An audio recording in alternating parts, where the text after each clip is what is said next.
This is a brand new stopper. I just pulled it out of the package. But this new one is probably better off because it has a lip, and that's going to give us a better grip, while this one barely gives us anything. We'll start with this one and then move on to the harder one. Okay, this thing is well seated. We can't push it down anymore. See if I can just pull it out. Oh, I feel like I can pull it out. Yeah. Well, let's say you don't have the grip to do it. Let me push that back down. Get yourself some sturdy cord. I'm using 550 paracord. And what we'll do is take our thumbs and roll them to the right so that we create a loop. Let's make that loop large. I'll hold it in place with my left hand. And then with my right hand, I'm going to take this ear right here and I'm going to wrap it around this portion of the cord. So I'll pinch through and then I'll wrap it underneath. Okay, we've just created a figure 8. Now I'm going to take my fingers and touch them together and bring that window right on top of itself. And this is a loop that we're going to place right on top of our stopper. One more time, roll your fingers to the right to create a loop. We'll make that large and hold it with our left hand. I'll pinch around my cord, grab onto my ear, and I'll twist it around. I can bring my fingers together, and there is my loop. So here's the first thing we can try. We'll place it on top of the stopper, and we'll pull it tight. What we've just tied is a constrictor knot, and you want to constrict around the top of the stopper. Okay. We'll want to move that to the back, and then pull it sideways. There we go, so that we're as tight as we can get. And then what you can do is get a really steep angle, and we'll just pull right back on the stopper. Get that well seated again.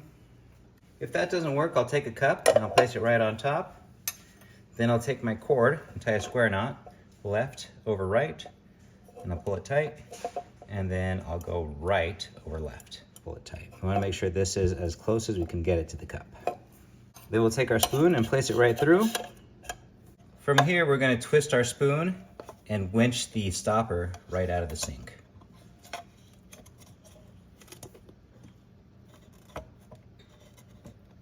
There you go, it's giving us some resistance there.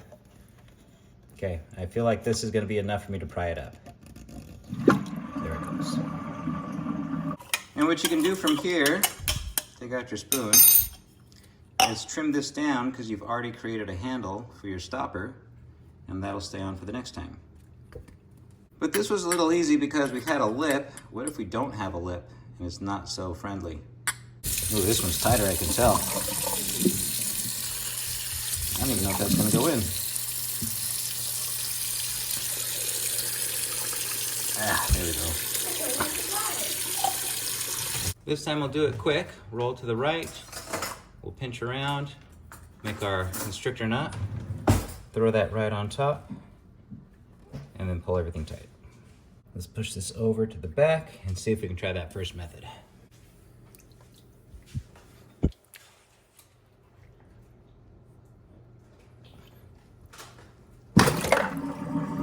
Success there. So if it worked that way, I'm certain it's going to work the other way. But you'll have to try it to trust me. Back to the first stopper, but what if it's upside down? Man, that's pretty tough to get in there anyways. We are asking for trouble.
For this one, we'll need 4 butter knives and the same knot we tied before.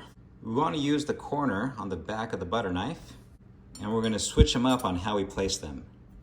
So one's facing to the left, one's facing to the right, one's facing to the left, one's facing to the right.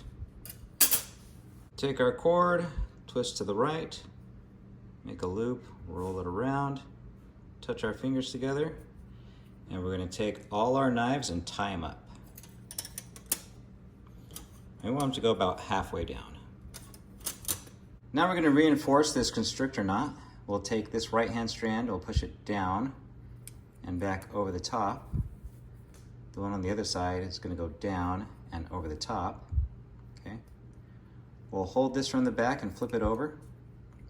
And we have these 2 loops that we've created. Okay. We're going to take our strands and we're going to tie an overhand knot right underneath that loop. So I'll take this strand and thread it through. This strand, thread it through. There we go. And then we'll go underneath. And this is just a simple overhand knot. Let me zoom in for you. Okay, there you can see we'll separate those 2 loops and we have our overhand knot. And then we'll just pull it tight and we're going to reinforce this constrictor knot. And what we've done is created a reverse set of pliers. Okay, these 2 knives aren't quite aligned. We'll want to make sure we're aligned once we're down below. So I'm going to take them, I'll push them all down.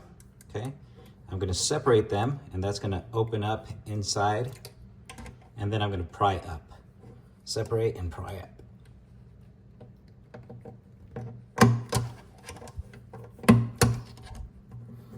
Okay, I can see I pulled it up on this side. Right now it's giving me a hard time by doing this whole prying motion. So what I'm going to do is pull it this way and then I'm going to pull back. Okay. So separate and I'll pull back. All right, looks like we're getting it. Now, if you didn't have 4 knives, you saw how easy it flexed. Basically what the knives are doing as they're overlapping is they're providing support for one another. Just 2 knives would be way too flexible, so we got the 4. But this one looks like it's not going to have too much grip either. Let's give that one a try. It doesn't even want to go in.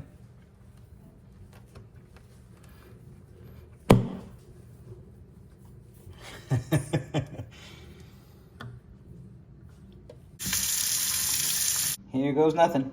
There we go. Separate those as best we can. Pry up.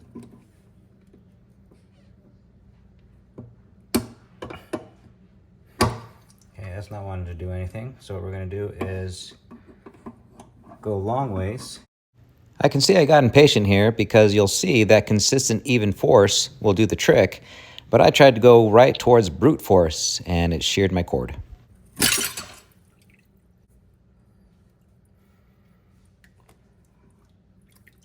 Okay, we got a new knot tied. We're just going to keep on going.